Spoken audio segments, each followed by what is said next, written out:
একবার এমন এক প্রাণীর কথা কল্পনা করা যাক, যার প্রতিটি নিঃশ্বাসে মিশে আছে প্রাণঘাতী বিষ। সাংঘাতিক ব্যাপার। একদম, মানে যার সামান্য স্পর্শের অর্থ হল নিশ্চিত মৃত্যু, আর চারপাশে সবকিছু মুহূর্তের মধ্যে ভস্মীভূত হয়ে যাওয়া, যার চোখের দিকে তাকালে নিজের সমস্ত অন্ধকার রূপ যেন আয়নার মতো ভেসে ওঠে। হ্যাঁ, শুনলেই গা ছমছম করে ওঠে।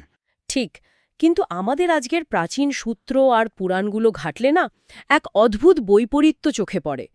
স্বয়ং মহাদেব, যিনি এই সৃষ্টির অন্যতম নিয়ন্ত্রক এবং সংহারকর্তা, হ্যাঁ, স্বয়ং শিব। শিব, তিনি এই ভয়ঙ্কর প্রাণীটিকে নিজের গলায়, মানে পরম আদরে অলংকার হিসেবে ধারণ করেছেন। কেন?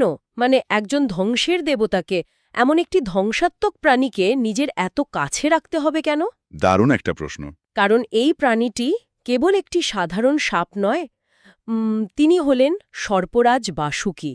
আমাদের আজকের এই গভীর আলোচনার মূল বিষয়বস্তু হল হিন্দু পুরাণের অত্যন্ত আকর্ষণীয় এবং রহস্যময় এই চরিত্রটির গভীরে প্রবেশ করা।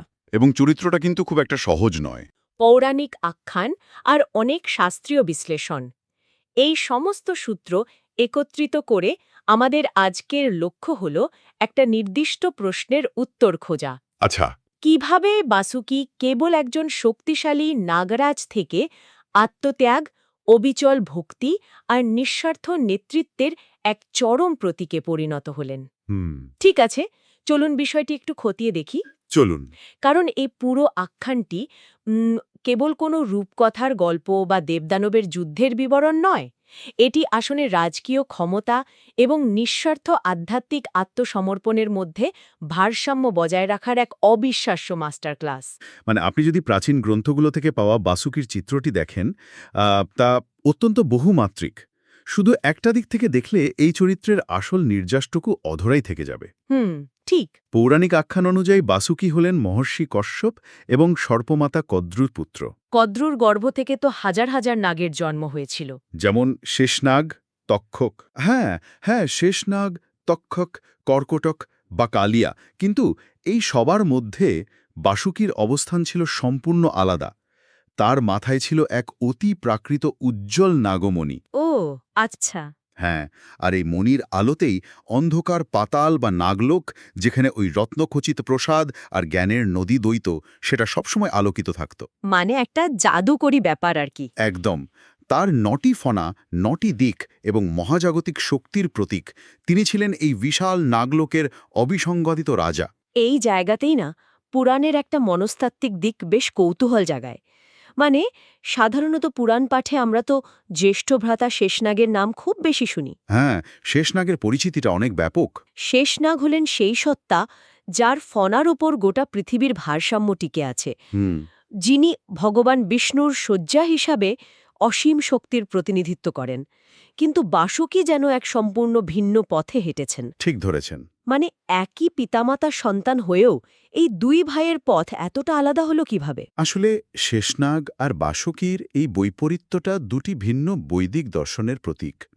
শেষনাগ যেখানে অসীম শক্তি, স্থায়িত্ব আর অপরিসীম ধৈর্যের প্রতীক হয়ে ভগবান বিষ্ণুর সেবায় রত। যিনি সৃষ্টির পালনকর্তা। হ্যাঁ, সেখানে বাসুকী আবার ধ্বংস এবং ত্যাগের দেবতা শিবের সেবায় নিয়োজিত। বাসুকী শুধু একজন শাসক ছিলেন না, তিনি ছিলেন অত্যন্ত ন্যায়পরায়ণ। আচ্ছা। তার রাজত্বে কোনো বৈষম্য ছিল না, কিন্তু তার পরিচয়ের সবচেয়ে বড় দিকটি হল জাগতিক ক্ষমতার প্রতি তার ওই নির্লিপ্ততা। মানে ক্ষমতার মোহ ছিল না। একদমই না। তরুণ বয়সেই তিনি মহাদেবের দর্শনের প্রতি আকৃষ্ট হন। যে শিব শ্মশানে থাকেন, শরীরে ভস্ম মাখেন, বাসুকী সিদ্ধান্ত নেন যে তিনি সেই বৈরাগী শিবেরই সেবা করবেন। ওয়াও! এই উদ্দেশ্যে তিনি হিমালয়ের এক দুর্গম গুহায় অন্নজল ত্যাগ করে এক কঠোর তপস্যা শুরু করেন। চারদিকে তীব্র ঝড়, হাড় কাঁপানো বরফ, জঙ্গলে দাবানল জ্বলছে। সাংঘাতিক। এমনকি পুরাণের বর্ণনা অনুযায়ী তার শরীরে উইপোকা পর্যন্ত বাসা বেঁধেছিল। কিন্তু বাসুকীর মনোযোগ এক চুলও নড়েনি। এই তপস্যার দৃশ্যটি একটা দারুণ রূপকের কথা মনে করিয়ে দিচ্ছে। আ এটা অনেকটা এমন যে ধরুন কোনো বিশাল মাল্টিন্যাশনাল কোম্পানির সিইও, যার কাছে পৃথিবীর সব প্রাচুর্য আছে। দারুণ একটা উদাহরণ। হ্যাঁ, তিনি হঠাৎ সিদ্ধান্ত নিলেন যে তিনি সব কিছু ছেড়ে দিয়ে একজন আধ্যাত্মিক গুরুর সাধারণ পিয়ন বা সেবক হতে চাইছেন। ঠিক তাই। মানে একজন রাজা যার কাছে নাগলোকের অফুরন্ত রত্নভাণ্ডার আর ক্ষমতা রয়েছে, তিনি কিভাবে নিজের এই রাজকীয় অহংকারকে পুরোপুরি শূন্য করে একজন সেবকের স্তরে নামিয়ে আনতে পারলেন? এখানে সবচেয়ে চমকপ্রদ বিষয়টা হলো বাসুকি এবং শিবের প্রথম কথোপকথনটা। আচ্ছা, কি হয়েছিল তখন? বাসুকির তপস্যায় তুষ্ট হয়ে যখন শিব দর্শন দিলেন, তখন তিনি বাসুকিকে বর চাইতে বললেন। মহাদেবের কাছে দেওয়ার মতো অমরত্ব, অসীম ক্ষমতা বা ত্রিলোকের আধিপত্য সবই তো ছিল। হ্যাঁ, চাইলেই যে কোনো কিছু পেতে পারতেন। কিন্তু বাসুকি কোনো জাগতিক বা মহাজাগতিক ক্ষমতা চাইলেন না। তিনি কেবল চাইলেন শিবের সান্নিধ্য এবং তার সেবা করার অধিকার। অবিশ্বাস্য। শিব তখন তাকে নিজের গলার অলংকার হওয়ার বর দিলেন। এই ঘটনাটি তো কোনো সাধারণ আশীর্বাদ ছিল না। বাসুকি তার রাজকীয় কর্তব্য, মানে ন্যায় বিচারের সাথে নাগলোক শাসন করা এবং নিজের ব্যক্তিগত আধ্যাত্মিক সমর্পণের মধ্যে এক অদ্ভুত সেতু তৈরি করেছিলেন। একটা পারফেক্ট ব্যালেন্স। একদম। শিব তাকে গলায় স্থান দিয়ে আসলে পুরো সৃষ্টিকে একটা বার্তা দিয়েছিলেন যে প্রকৃত ভক্তি কখনো নিজের জন্য কিছু অর্জন করতে চায় না। ভক্তি কেবল নিজের সর্বস্ব উজাড় করে দিতে জানে। এই সর্বস্ব উজাড় করে দেওয়ার মানসিকতার সবচেয়ে বড় আর মহাজাগতিক প্রমাণ তো আমরা ওই সমুদ্র মন্থনের ঘটনাতেই পাই, তাই না? হ্যাঁ, সমুদ্র মন্থন হলে এর সবচেয়ে বড় উদাহরণ। মানে সূত্রগুলো অনুযায়ী মহর্ষি দুর্বাসার একটা মাত্র অভিশাপ দেবতাদের সম্পূর্ণ শ্রীহীন আর শক্তিহীন করে দিয়েছিল। স্বর্গ তাদের হাতছাড়া হয়ে যায়। দেবতারা তখন চরম বিপদে। একদম। আর এই চরম সংকটের মুহূর্তে ভগবান বিষ্ণু দেবতাদের একটা উপায় বাতলে দেন। সমুদ্র মন্থন করে ক্ষীরসাগর থেকে অমৃত তুলে আনতে হবে। হ্যাঁ, অমৃত ছাড়া দেবতাদের বাঁচার কোনো উপায় ছিল না। আর এই মন্থনীর জন্য বিশাল মন্দার পর্বতকে বানানো হলো মথনী বা দণ্ড। কিন্তু এখানেই আসল সমস্যাটা দাঁড়ালো। এই বিশাল পর্বতকে ঘোরাতে গেলে তো এমন এক দড়ির প্রয়োজন ছিল যা এই মহাজাগতিক ঘর্ষণ সহ্য করতে পারবে। সাধারণ কোনো দড়ি তো এক মুহূর্তেই ছিঁড়ে যেত, পুড়ে ছাই হয়ে যেত। ঠিক। ব্রহ্মা তখন দেবতাদের পরিষ্কার জানিয়ে দিলেন যে এই বিশাল সৃষ্টির ভার আর পর্বতের ঘর্ষণ সহ্য করার মতো স্থিতিস্থাপকতা ও শক্তি কেবল একজনেরই আছে। সর্পরাজ বাসুকি। ঠিক। দেবতা এবং অসুররা মিলে যখন নাগলোকে গিয়ে বাসুকির কাছে সাহায্য চাইলেন, তখন বাসুকি কিন্তু খুব ভালো করেই জানতেন এর পরিণাম কি হতে চলেছে। মানে তিনি জানতেন যে তার কতটা কষ্ট হবে। অবশ্যই। তিনি জানতেন যে পর্বতের ঘর্ষণে তার চামড়া ছিলে যাবে, শরীর ক্ষতবিক্ষত হবে আর এক অসহ্য যন্ত্রণার মধ্যে দিয়ে তাকে যেতে হবে। কিন্তু সৃষ্টির রক্ষার্থে এবং মহাজাগতিক ভারসাম্য ফিরিয়ে আনার জন্য তিনি এক মুহূর্তও দ্বিধা করেননি। তিনি স্বেচ্ছায় একটি দড়ি বা হাতিয়ার হতে রাজি হয়ে যান। এই মন্থনের প্রক্রিয়ার মধ্যে না ক্ষমতার একটা অদ্ভুত সমীকরণ দেখা যায়। মানে বিষ্ণুর কৌশলে দেবতারা লেজের দিকে আর অসুররা মাথার দিকে দাঁড়ায়। হ্যাঁ, বিষ্ণুর একটা চালাকি ছিল ওটা। একদম। আর মন্থন শুরু হতেই ঘর্ষণের ফলে বাসুকির শরীর থেকে ধোঁয়া আর আগুনের গোলা বেরোতে শুরু করে, যা অসুরদের ক্রমাগত দগ্ধ করতে থাকে। কিন্তু এই পুরো প্রক্রিয়ায় বাসুকির অবস্থানটি একবার বিবেচনা করা যাক। বিষয়টা ভাবার মতো। এই মন্থন থেকে তো অকল্পনীয় সব রত্ন উঠেছিল। কামধেনু, উচ্চৈশ্রবা ঘোড়া, ঐরাবত হাতি, দেবী লক্ষ্মী, এমনকি স্বয়ং অমৃত। দেবতারা অমৃত পেলেন, অসুররাও অনেক রত্ন পেল। সবাই কিছু না কিছু পাচ্ছিল। ঠিক। কিন্তু যে সত্তাটি নিজের শরীরকে ক্ষতবিক্ষত করে এই পুরো প্রক্রিয়ার কেন্দ্রবিন্দু হয়ে রইল, সেই বাসুকির কোনো নিজস্ব প্রাপ্তি ছিল না। তিনি তো কেবল যন্ত্রণাই পেলেন। এর মধ্যে তো কোনো রাজকীয় সম্মান নেই। আসলে এই জায়গাটি হলো আধুনিক নেতৃত্বের একটা চরম শিক্ষা। একজন প্রকৃত নেতা নিজের লাভের কথা ভাবেন না, তিনি বৃহত্তর কল্যাণের জন্য নিজেকে বিলিয়ে দেন। মানে নিজের স্বার্থের ঊর্ধ্বে ওঠা। একদম। বাসুকি নিজেকে শুধু একটা দড়ি ভাবেননি, তিনি বুঝেছিলেন যে তিনি সৃষ্টির কেন্দ্রবিন্দু হয়ে উঠেছেন। এই নিঃস্বার্থ সেবাই তাকে একজন সাধারণ রাজা থেকে মহাজাগতিক নেতায় পরিণত করেছে। অসাধারণ। তিনি জানতেন যে অমৃত তার জন্য নয়, কিন্তু অমৃত সৃষ্টির জন্য তার ওই আত্মত্যাগটুকু অপরিহার্য। আর এই আত্মত্যাগের বিষয়টা আরও গভীর হয় যখন মন্থনের এক পর্যায়ে সেই ভয়ঙ্কর হলাহল মানে কালকুট বিষ সমুদ্র থেকে উঠে আসে। হ্যাঁ, হলাহলের অংশটা তো শিহরণ জাগানো। গ্রন্থগুলোর বর্ণনা অনুযায়ী সেই বিষের গন্ধে সমুদ্রের পানি ফুটতে শুরু করেছিল, আকাশ থেকে পাখিরা মরে পড়ে যাচ্ছিল। এই বিষ কেবল প্রাণঘাতী ছিল না, এটা গোটা ব্রহ্মাণ্ড ধ্বংস করে দিতে পারত। ঠিক তাই, এটা এমন এক মহাজাগতিক উপাদান ছিল যা গোটা সৃষ্টিকে তার মূল উপাদানে ভেঙে ফেলতে পারত। তখন ভগবান শিব এগিয়ে এসে সেই বিষ পান করেন এবং দেবী পার্বতী তার কণ্ঠ চেপে ধরলে তিনি নীলকণ্ঠ হন। হ্যাঁ, খুব পরিচিত একটা গল্প। কিন্তু আমরা অনেক সময়ই না এই বিশাল ঘটনার নেপথ্যে থাকা একটা ছোট অথচ অত্যন্ত তাৎপর্যপূর্ণ ডিটেল এড়িয়ে যাই। কোনটা বলুন তো? সেই মুহূর্তেও কিন্তু শিবের গলায় পেঁচিয়েছিল বাসুকি। একদম ঠিক পয়েন্ট ধরেছেন। বিষপানের এই দৃশ্যটি বাসুকীর ভক্তির এক চরম পরাকাষ্ঠা। সমুদ্রমন্থনের শারীরিক যন্ত্রণা এক জিনিস, কিন্তু হ্যাঁ, সেই তীব্র দহনকারী কালকুট বিষের বিকিরণ এত কাছ থেকে সহ্য করা সম্পূর্ণ ভিন্ন মাত্রার কষ্ট। মহাদেব যখন বিষ পান করছিলেন, তার গলার চারপাশে থাকা বাসুকীও সেই বিষের তীব্র উত্তাপ অনুভব করছিলেন। মানে তার নিজের শরীরও যেন জ্বলে যাচ্ছিল। কিন্তু সাধারণ প্রবৃত্তি তো বলে যে এমন ভয়ঙ্কর ধ্বংসের সামনে পড়লে যে কোনো প্রাণী নিজেকে বাঁচাতে চাইবে, তাই না? স্বাভাবিক। বাসুকী তো চাইলে অন্তত সেই মুহূর্তের জন্য শিবের গলা থেকে নেমে গিয়ে নিরাপদ দূরত্বে আশ্রয় নিতে পারতেন। কিন্তু তিনি তা করেননি। এখানেই ভক্তির ওই নীরব রূপটি ফুটে ওঠে। বাসুকি সরে যাননি, বরং তিনি শিবকে আরও শক্ত করে জড়িয়ে ধরেছিলেন। ওহ বাবা, এর মাধ্যমে তিনি যেন মহাজগৎকে বলতে চেয়েছিলেন, প্রভু, পরিস্থিতি যতই ভয়ঙ্কর হোক না কেন, আমি আপনার সাথেই আছি। এই নীরব আত্মত্যাগ শুধু এখানেই থেমে থাকেনি কিন্তু। আচ্ছা, আরও আছে? এর অনেক পরে শিব যখন ৩টি অসুর নগর, যা একত্রে ত্রিপুর নামে পরিচিত, সেটা ধ্বংস করার জন্য প্রস্তুত হন, তখন এক অদ্ভুত যান্ত্রিক সমস্যা দেখা দেয়। কি সমস্যা? শিবের হাতে বিশাল ধনুক তো ছিল, কিন্তু সেই ধনুকের কোনো ছিলা বা স্ট্রিং ছিল না। ছিলা ছাড়া ধনুক তো স্রেফ একখণ্ড কাঠ, তাই না? তাহলে এসব কিছুর অর্থ কি দাঁড়াচ্ছে? ত্রিপুরের অসুরদের ধ্বংস করার জন্য বাসুকি কি আবার? হ্যাঁ, বাসুকী আবার স্বেচ্ছায় এগিয়ে আসেন এবং সেই বিশাল ধনুকের ছিলা হয়ে যান। সেই এক বাণে ত্রিপুর ধ্বংস হয়, দেবতারা জয়ধ্বনি করেন। এই ঘটনাগুলো থেকে তো একটা দারুণ দর্শন বেরিয়ে আসে। প্রকৃত ক্ষমতা বা শক্তি সবসময় অস্ত্র ধারণ করার মধ্যে থাকে না। প্রকৃত শক্তি হল সেই ছিলা হয়ে ওঠা, যা অস্ত্রকে কার্যকর করে তোলে। একদম নিখুঁত বিশ্লেষণ। মানে বাসুকি ছাড়া শিবের ধনুক অকেজো, মন্থনে অমৃত পেল দেবতারা, ত্রিপুর দহনে জয়লাভ করলেন মহাদেব। কিন্তু নেপথ্যের নীরব কর্মী, যার শরীর দিয়ে এই অসাধ্য সাধন হল, তিনি সবসময় সেই বাসুকি। ঠিক, বাসুকী কখনোই কাজের বিনিময়ে কৃতিত্ব বা ক্রেডিট চাননি। তার কাছে কাজটাই ছিল পরম সেবা।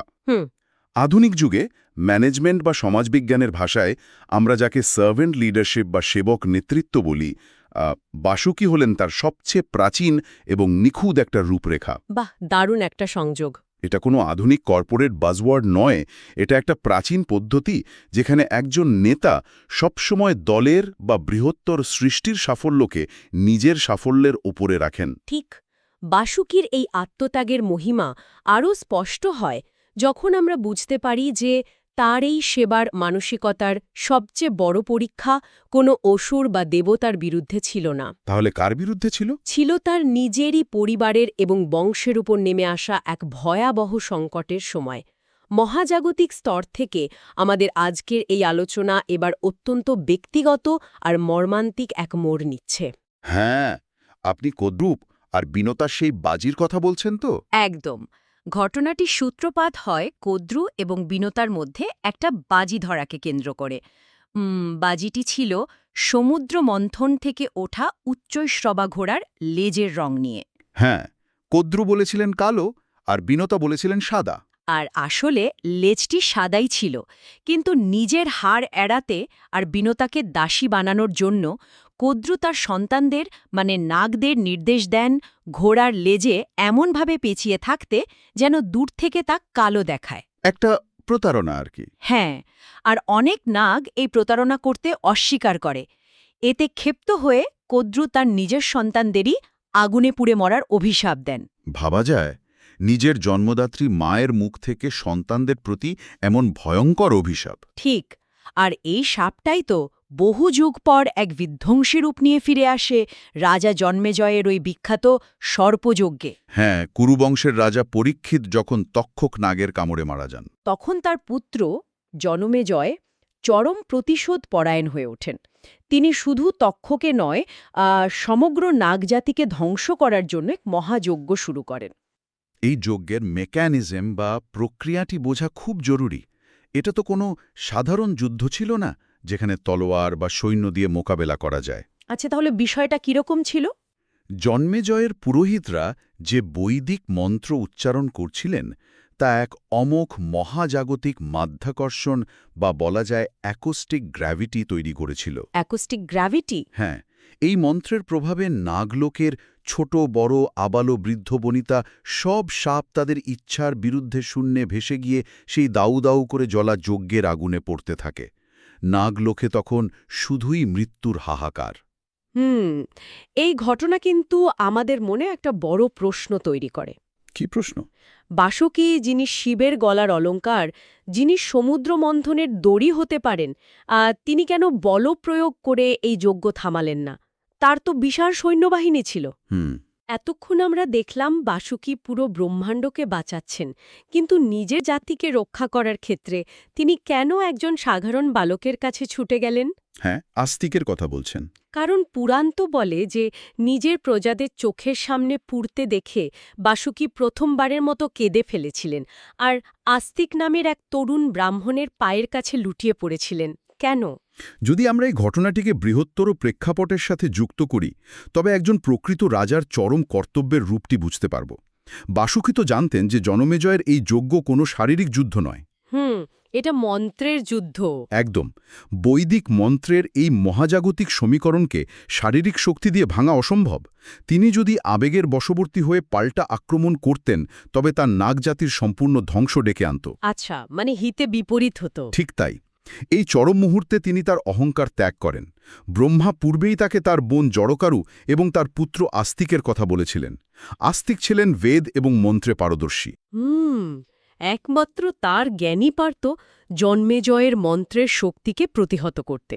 হ্যাঁ, প্রজাদের রক্ষা করতে গিয়ে বাসুকী নিজের রাজকীয় মর্যাদা ত্যাগ করে বয়সে অনেক ছোট এক তরুণের দ্বারস্থ হতে এক মুহূর্ত ভাবেননি। আস্তিক যখন তার জ্ঞান দিয়ে জন্মেজয়কে মুগ্ধ করে যজ্ঞ থামিয়ে নাগকুলকে রক্ষা করেন, তখন বাসুকী চরম কৃতজ্ঞতায় আস্তিকের পায়ে লুটিয়ে পড়েন। এটাই প্রকৃত নেতৃত্বের সবচেয়ে বড় ধর্ম। যে কোনো মূল্যে, এমনকি নিজের চরম সম্মানের বিনিময়ে হলেও প্রজাদের অস্তিত্ব রক্ষা করা। এই কৃতজ্ঞতাবোধ কিন্তু কেবল একটা ঘটনাতেই সীমাবদ্ধ ছিল না। প্রজন্মের পর প্রজন্ম ধরে এই কৃতজ্ঞতা কিভাবে বাহিত হয় তার একটা চমৎকার প্রমাণ মহাকাব্য মহাভারতে পাওয়া যায়। হ্যাঁ, পাণ্ডবদের বনবাসের সময়ের ওই ঘটনাটা। ঠিক, পাণ্ডবদের বনবাসের সময় ভীম একবার এক বিশাল আর শক্তিশালী অভিশপ্ত অজগরের পাল্লায় পড়েন। ভীমের মতো যোদ্ধা, যার গায়ে হাজার হাতির বল, তিনিও সেই সাপের মহাজাগতিক বাঁধন থেকে মুক্ত হতে পারছিলেন না। একদম অসহায় অবস্থা। হ্যাঁ, তখন যুধিষ্ঠির সেখানে উপস্থিত হন। তিনি কোনো অস্ত্র ব্যবহার করেননি। তিনি তার ধর্মজ্ঞান আর প্রজ্ঞার মাধ্যমে সেই অভিশপ্ত নাগরাজাকে তার প্রশ্নের সঠিক উত্তর দিয়ে শাপমুক্ত করেন। এবং এই ঘটনার প্রতিক্রিয়াটি বেশ অসাধারণ, তাই না? হ্যাঁ। যখন নাগলোকে এই খবর পৌঁছায় যে পাণ্ডবদের জ্যেষ্ঠ ভ্রাতা যুধিষ্ঠির তাদের এক স্বজাতিকে শাপ মুক্ত করেছেন, তখন বাসুকী চরমভাবে আপ্লুত হয়ে যান। এর প্রতিদান হিসেবে তিনি ভীমকে বিশেষ এক সুধা পান করান, যার মাধ্যমে ভীম 10,000 হাতির বল লাভ করেন। 10,000 হাতের বল! এটা কেবল একটা উপহার ছিল না, এটা ছিল বাসুকীর সেই স্বভাবের প্রকাশ, যেখানে তিনি সামান্য উপকারকেও বহু গুণে ফিরিয়ে দিতেন। যিনি নিঃস্বার্থভাবে দিতে জানেন, তিনি আবার কৃতজ্ঞতা স্বীকারের সবচেয়ে উদার হন। এখানে বিষয়টা সত্যিই খুব আকর্ষণীয় হয়ে ওঠে।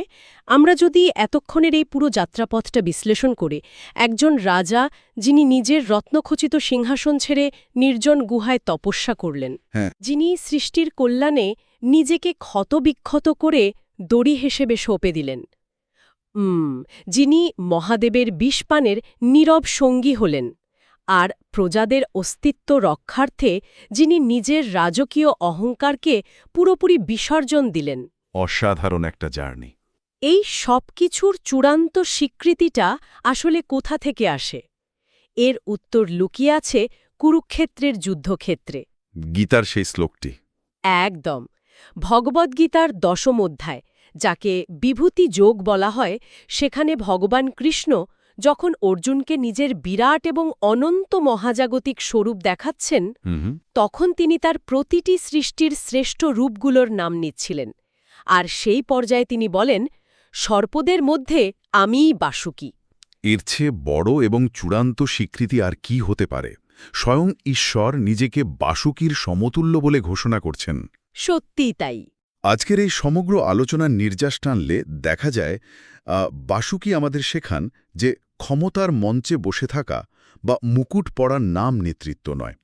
বিপদের সময়, সংকটের মুহূর্তে প্রজাদের জন্য ঢাল হয়ে দাঁড়ানো আর নিজের অহংকারকে বিসর্জন দেওয়াই হল প্রকৃত নেতৃত্ব। দারুণ বলেছেন। তিনি প্রমাণ করেছেন যে প্রকৃত ভক্তি কখনো কেবল ঈশ্বরকে ডাকার মধ্যে সীমাবদ্ধ থাকে না, বরং তা ঈশ্বরের সৃষ্টির প্রতি নিজেকে সম্পূর্ণভাবে সঁপে দেওয়ার মধ্যে নিহিত। একেবারে সঠিক। আর বিদায় নেওয়ার আগে আজকের এই প্রাচীন আখ্যান থেকে উঠে আসা একটা গভীর আর ভিন্নমুখী চিন্তার খোরাক আমাদের শ্রোতাদের জন্য রেখে যেতে চাই। বলুন। একটু তলিয়ে দেখলে একটা বিষয় খুব স্পষ্ট হয়। বাসুকি জন্মসূত্রে এবং জাতিতে একজন সর্প। একটা সাপের মূল প্রকৃতিই হল তার বিষ, যা ধ্বংসাত্মক এবং যা কেবল মৃত্যুর কারণ হতে পারে। হ্যাঁ, সাপ বলতেই আমরা ভয় পাই। কিন্তু বাসুকি তার এই অস্তিত্বটাকেই, তার এই ভয়ঙ্কর প্রকৃতিটাকেই মহাজাগতিক রক্ষায় এবং সেবার কাজে লাগিয়েছেন। বিষাক্ত হয়েও তিনি সৃষ্টির অমৃত তোলার প্রধান হাতিয়ার হয়েছেন। দারুণ একটা পার্সপেক্টিভ। আমাদের সবার ভেতরেও কি এমন কোনো জেদ, তীব্র রাগ বা আপাতদৃষ্টিতে নেতিবাচক প্রবৃত্তি লুকিয়ে নেই? অবশ্যই আছে, সবার ভেতরেই থাকে। যদি সেই প্রবৃত্তিগুলোকে ধ্বংসের বা অন্ধকারের কাজে না লাগিয়ে কোনো মহৎ উদ্দেশ্য বা বৃহত্তর কল্যাণের কাজে সুনির্দিষ্টভাবে পরিচালনা করা যায়, তবে কি তাই আমাদের সবচেয়ে বড় শক্তিতে পরিণত হতে পারে না? একদম, নেগেটিভ এনার্জিকে পজিটিভ কাজে লাগানো। মহাজাগতিক এই সর্পরাজের জীবন যেন আমাদের নিজেদের ভেতরের সেই বিষাক্ত অংশটিকে অমৃত তোলার শক্তিতে রূপান্তর করারই ইঙ্গিত দেয়। এই প্রশ্নটি রইল সবার নিজস্ব আত্মবিশ্লেষণের জন্য। খুব সুন্দর একটা ভাবনা দিয়ে শেষ করলেন। আজকের মতো আমাদের এই অন্বেষণ এখানেই শেষ হচ্ছে। ভালো থাকবেন সবাই, আর চারপাশের জগতের গভীরে এভাবেই ডুব দিয়ে নতুন কিছু আবিষ্কার করতে থাকবেন।